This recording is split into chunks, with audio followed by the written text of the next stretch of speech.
Halo, perkenalkan nama saya Kendrick Kiva. Saya berasal dari SMKS Medikakom Bandung dan saya berpartisipasi untuk meriahkan Hari Sumpah Pemuda kemarin. Dan saya mengikuti lomba hackathon yang diselenggarakan oleh Edukers.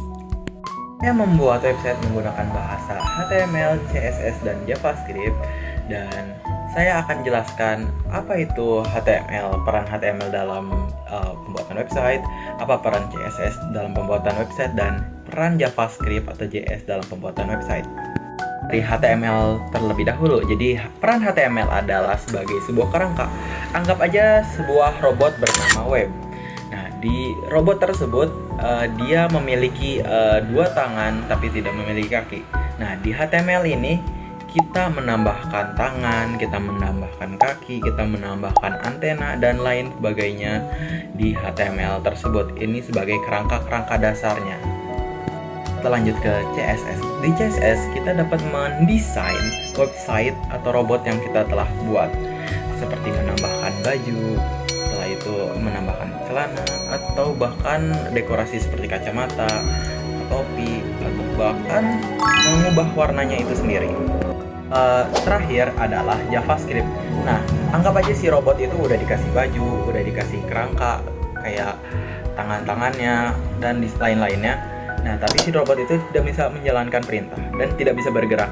Nah, maka dari itu kita menggunakan JavaScript yang berperan sebagai otak dari robot tersebut.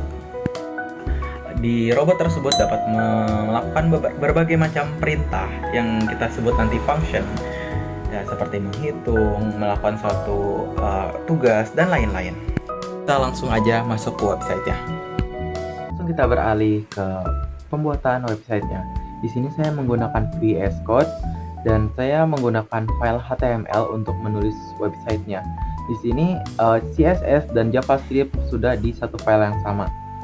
Dan di sini pertama-tama kita harus menulis kode deklarasi dulu untuk memulai HTML yang saya blok ini. Dan saya juga menggunakan API dari Google Font untuk mengambil atau mengimport teks Poppins. Font Poppins itu salah satu font paling populer di Google Font. Dan saya di CSS-nya saya menulis bintang ini untuk semua elemen. Terus ada elemen body itu buat badan dari si webnya, manipulasi badan webnya, dan video. Main video ini buat latar belakangnya. Di sini berbentuk video. Dan di sini juga ada input yang dimana ini adalah input bar yang ada di halaman pertama websitenya. Di sini saya masukkan nama dan ya ini adalah input buttonnya. Di sini saya memanipulasi desainnya di CSS seperti ukurannya berapa dan lain-lain, masih banyak dari ukurannya, posisinya, tingginya, dan warnanya. Setelah itu CSS-nya saya memanipulasi dua elemen button. Yang pertama itu adalah button submit dan yang kedua itu adalah button play. Nah, button play ini akan muncul kalau misalkan kita nge-submit. Nah, yang ini itu button mulai, button play. Saya memanipulasi kayak posisi dan sebagainya, kursornya, animasinya, margin left, font family yang tadi Poppins, dan masih banyak lagi. Di sini juga ada keyframe. Saya menulis keyframe untuk membuat suatu animasi dari nol tentunya. Setelah itu ada image ini ketika kita ketuk ini bakal muncul saat animasinya telah beres, video animasinya telah beres. Nah, ini masuknya ke image. Di sini ada karakter untuk karakter dan karakter image untuk gambarnya. Ada juga ngomong. ID ngomong ini dialog yang ada di bawah si karakter ini. Dan di sini juga saya membuat keyframe untuk char animation atau char ani. Ini bakal dimasukin ke char image-nya agar si karakternya dapat bergerak statis, lebih hidup. Setelah itu juga ini ada tombol lanjut, kita bisa klik, dan ya ini ntar hubungannya sama JavaScript. Di sini CSS itu hanya bertanggung jawab untuk melakukan desainnya. Saya akan membahas secara ringkas saja properti dalam CSS itu sendiri. Yang pertama itu adalah position. Di sini position itu lebih ke arah tipe posisinya, posisi seperti apa. Apakah posisinya itu absolute, apakah posisinya itu fix atau tetap, atau masih banyak lagi tipe posisi yang ada di dalam CSS. Setelah itu ada color. Untuk color ini itu sebenarnya bukan buat warna si elemennya, tapi lebih ke arah warna untuk teks yang ada di elemen tersebut. Setelah itu adalah font size. Font size itu untuk memanipulasi ukuran teks yang ada di elemen tersebut. Di sini saya menggunakan VW atau view width untuk menyesuaikan dengan lebarnya. Setelah itu adalah font family. Untuk jenis fontnya ada margin left, jarak kirinya, margin top, jarak atas. Animation untuk elemennya terlihat lebih dinamis, dan saya harus membuat keyframe terlebih dahulu agar bisa jalan. Setelah itu ada kursor. Kursor ini itu ketika kursor kita masuk ke elemen tersebut, kursornya mau diganti jadi apa. Setelah itu masih banyak lagi, bisa width untuk lebar, setelah itu ada height untuk tinggi, dan masih banyak lagi. Lanjut kita ke kode HTML-nya. Di sini di kode HTML kita harus mendeklarasikan elemen yang namanya body. Ini tuh untuk mencakup child-nya dari body ini atau elemen-elemennya dari HTML-nya ini. Di sini itu ada video yang pertama. Ini tuh sebenarnya video, cuman kelihatan kayak background ya. Emang didesainnya untuk background. Setelah itu ada input. Nah, input ini itu ketikan yang kita harus masukkan di sini. Itu ada submit. Submit itu adalah button yang keluar kalau misalkan kita mengetikkan sesuatu di inputnya. Nah, setelah itu ada input yang kedua, button yang kedua. Ini bakal muncul kalau misalkan kita udah nge-submit buttonnya yang putih. Nah, setelah itu ada image. Image itu resource-nya untuk gambar-gambarnya untuk mendekorasi websitenya. Lebih tepatnya, setelah itu ada karakter itu ya. Setelah itu ada karakternya itu ya karakter yang kita bisa lihat di depan ini, maskot kita namanya Kenbot. Nah, itu adalah maskot kita yang akan membantu kita nanti. Setelah itu ada ngomongnya ini dialognya. Setelah kita meng-play-nya, kita ketuk, nanti bakal keluar sebuah dialog. Itu kita bisa melakukan berbagai macam interaksi ke karakternya dengan memencet tombol lanjut. Nanti juga bakal ada muncul pilihan di sebelah kanan.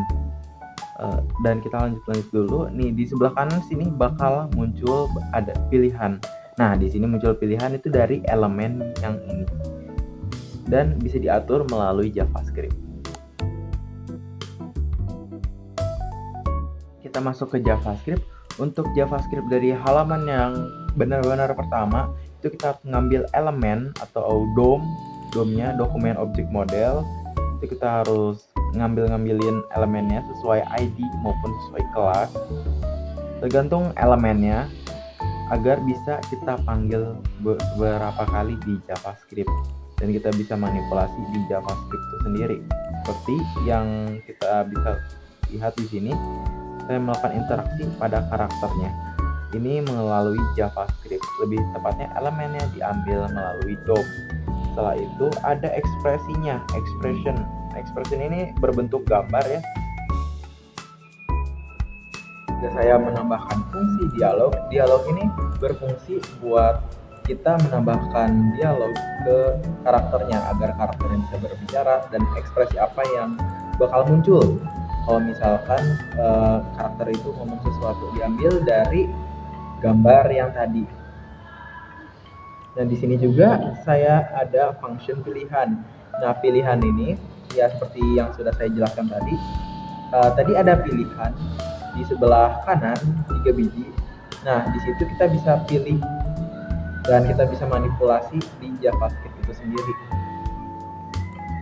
Nah, contohnya yang ini. Pakai looping, for looping, yaitu ada boolean, ada indeks yang ngomong ke berapa. Ini akan ada indeks pertama, indeks kedua. Setelah itu ada input. Nah, input event, add event listener. Input add event listener itu buat kita mendeteksi event yang ada di awal page. Di sini saya memiliki elemen button play edit dan listener untuk mendeteksi event apa. Di sini saya menggunakan event click. Dimana kalau kita mengklik elemen button play, dia bakal menjalankan function tertentu. Jadi saya menggunakan set timeout function, dimana ini itu kalau fungsinya dijalankan bakal ada delay dalam waktu tertentu. Di sini satuannya itu millisecond, makanya saya tulisnya di sini itu ribuan, 8.000 yang artinya 8 milidetik. Selanjutnya ada function ini, function change to the world atau masuk ke dimensi komputernya. Di sini saya menggunakan dialog, function dialog, di dalamnya ada function-function yang lain. Bahkan ada set timeout yang bakal menjalankan function di rentang waktu tertentu. Di sini ada mengubah window location juga, dan ini adalah sisanya adalah dialog. Jadi dialog yang muncul tadi munculnya dari sini, intinya dari sini, dan ngomong indeks ini berperan penting untuk menentukan dialog apa yang bakal muncul selanjutnya. Ini berurutan. Setelah itu ya ini untuk mengatur ngomong indeksnya, pilihannya apa aja yang bakal berubah di pilihannya. Ini ada condition statement juga.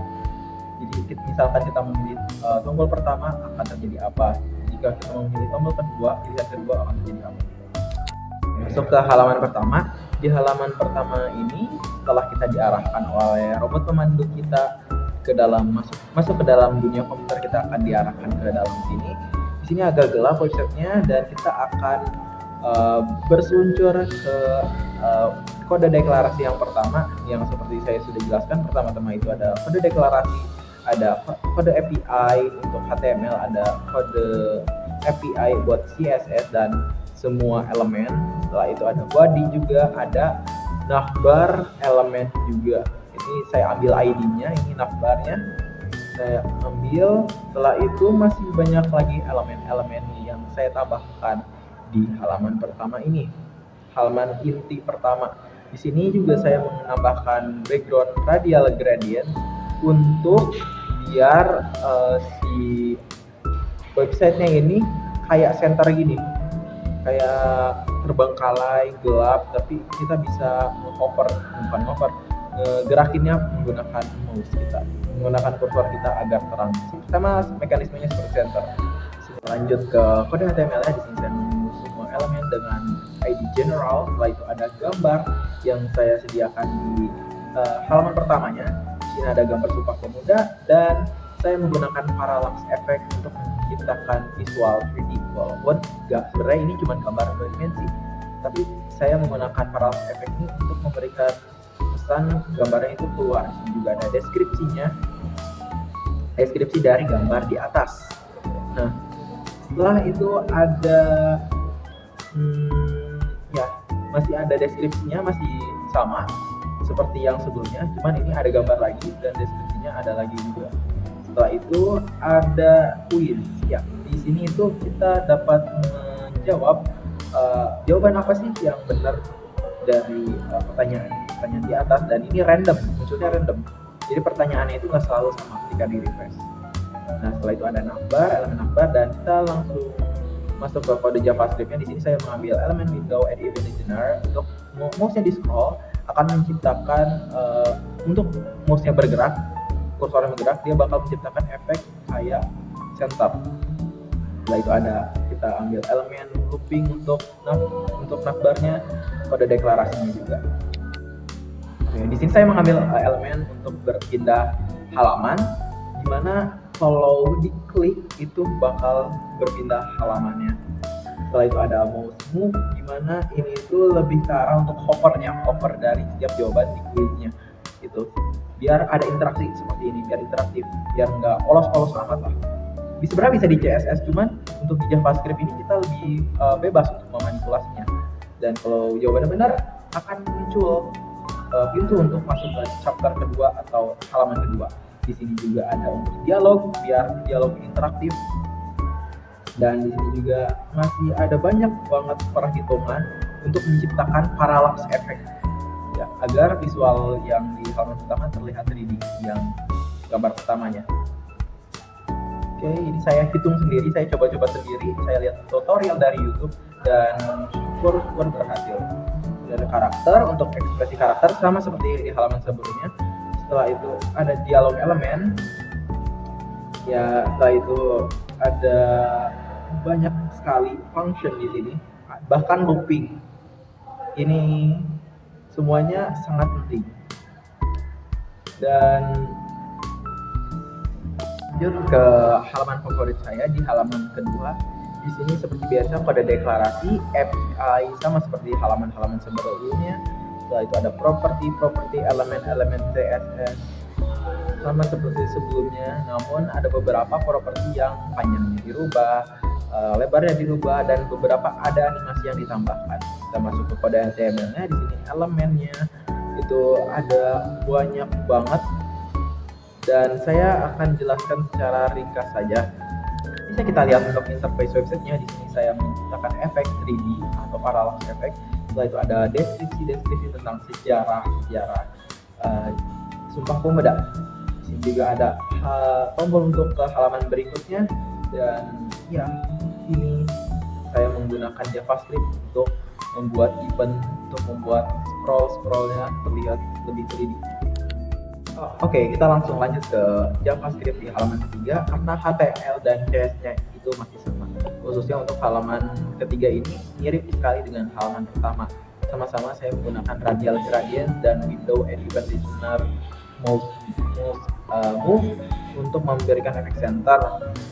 Setelah itu ada pada deklarasi DOM juga di sini untuk mengambil elemen, ada function, dan kita bisa ambil elemennya itu melalui DOM juga, agar kita bisa manipulasi elemen tersebut di JavaScript ini nanti. Ada looping juga untuk memberikan efek jajaran seperti ini agar fotonya sejajar. Kita bisa klik tiap fotonya untuk menunjukkan deskripsinya. Di sini saya menggunakan if else condition dan add event listener click. Setelah itu ada banyak sekali function di sini, khususnya yang set timeout. Ini seperti yang saya sudah jelaskan tadi.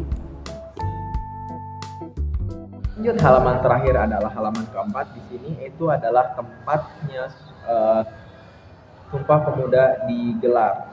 Di sini itu seperti biasa ada pada deklarasinya. Seperti halaman pertama, kedua, ketiga, dan keempat, dan seterusnya masih sama. CSS propertinya masih sama, cuman lebih simple untuk halaman kelima ini karena elemennya tidak terlalu banyak. Ada juga image untuk menciptakan parallax effect agar terlihat 3D. Setelah itu ada karakternya untuk karakter dan dialog. Setelah itu ada deskripsinya juga, saya tampilkan di bawah gambarnya, dan ada navbar juga, dan dialog seperti biasa yang tadi. Dan kita masuk ke JavaScript-nya. Untuk JavaScript-nya ini biar bisa diklik. Setelah itu ada DOM lagi untuk mengambil navbar, ada untuk menciptakan parallax effect juga, window scroll, editor listener scroll. Setelah itu untuk navbarnya lagi, dan ya sisanya itu untuk penutup. Saya mempunyai 5 file HTML dan banyak sekali file gambar di sini. Di sini tuh resource material yang saya gunakan untuk membuat website tersebut, untuk keperluan website tersebut. Mungkin cukup sampai segitu saja. Mohon maaf apabila saya memiliki penjelasan yang kurang enak didengar atau memang agak belibet, dan saya usahakan akan mengimprovisasi penjelasan saya, memang karena saya sudah agak sedikit capek juga. Dan ya, jangan lupa terima kasih untuk segalanya Edoforce, dan keep ignite the spirit of art and innovation. Goodbye, dadah.